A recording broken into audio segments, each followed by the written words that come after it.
बिस्मिल्लाहिर्रहमानिर्रहीम। अस्सलाम वालेकुम वरहमतुल्लाहि वबरकातुहू। कैसे हैं आप लोग? उम्मीद करती हूँ खैरियत से होंगे। अल्हम्दुलिल्लाह हम भी बिल्कुल ठीक ठाक हैं। तो आज हम बात करेंगे कि क्या बीवी अपने शौहर का नाम लेके डायरेक्ट पुकार सकती है या नहीं।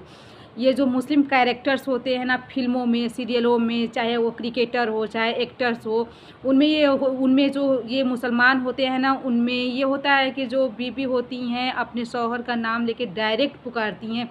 आपने भी देखा होगा कि ये जो आमतौर पर सीरियल हो रही है या फिल्में हो रही हैं, उनमें से बहुत सारी चीज़ें मुसलमान सीख रहे हैं। वहाँ जैसे शादियाँ हो रही हैं वैसे ही शादियाँ करने की फ़िक्र कर रहे हैं।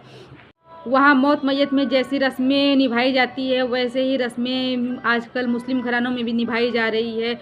कुल मिलाकर गोया के मातबर उलेमा या आंथेटिक जो सोर्सेज होते हैं वहाँ से सीखने के बजाय इस तरीके से जो चीज़ें होती है गुमराही का ज़रिया होती है, जो गुमराह बेदीनी का ज़रिया होती है, और या जो भी कह सकते हैं आपकी खुराफात फैलाने का सबसे बड़ा ज़रिया है सीरियल फिल्मों से लोग सीख रहे हैं और फिर वो अपने दिन को अब फिर ज़िंदगी में अपनाते हैं। और फिर बीवी अपने शौहर का नाम लेके पुकार रही है। जैसे उसके शौहर का नाम, हस्बैंड का नाम रिजवान है, तो कहती है कि रिजवान इधर आइए, और जो भी उसका काम है तकाजा है तो वो उसके सामने जाहिर कर रही है और उसका नाम लेके पुकार रही है। तो मसला हमें यहाँ समझना है मेरे दोस्तों कि शरीयत के हिसाब से क्या हम अपने शौहर का नाम लेके पुकार सकते हैं या नहीं, या फिर जो शौहर होते हैं वो अपने बीवी को उसके नाम से पुकार सकते हैं या नहीं। यहाँ पे मैंने 2-3 लाइन नोट किया है जो मैं आप लोगों को समझाने की कोशिश कर रही हूँ।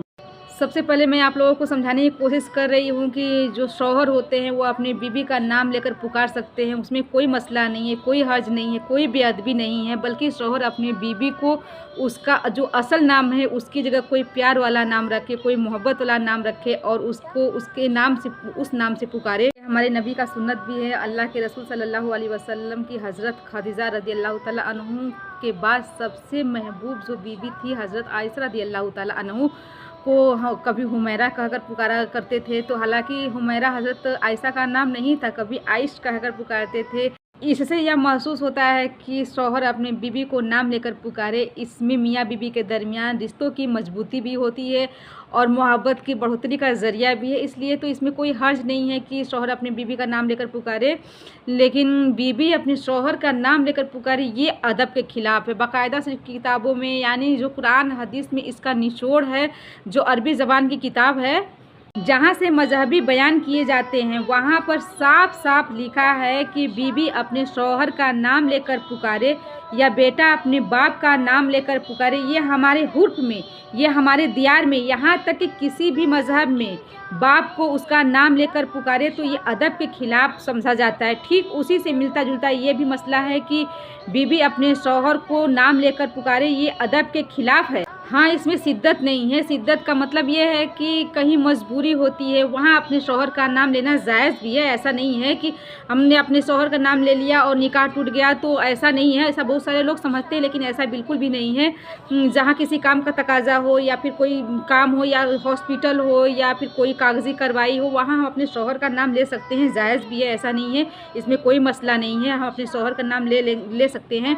लेकिन ऐसा भी नहीं होना चाहिए कि हम अपने शौहर का नाम धड़ल्ले से ले लें, ये जायज़ नहीं है। ये हमारे अदब के ख़िलाफ़ है, ये हमारे मज़हब के ख़िलाफ़ है। अल्लाह ताला से मैं दुआ करती हूँ कि अल्लाह ताला हमें समझने और समझाने की तौफ़ीक अता फ़रमाए। आमीन सुम्मा आमीन। तो मैं उम्मीद करती हूँ कि मेरी वीडियो आप लोग को बहुत पसंद आई होगी। अगर पसंद आई होगी तो मेरे चैनल को सब्सक्राइब कीजिएगा, वीडियो को लाइक कीजिए और ज़्यादा से ज़्यादा शेयर कीजिए और मुझे सपोर्ट कीजिए। खुदा हाफिज़, bye bye, so take care, दुआ में याद रखिए।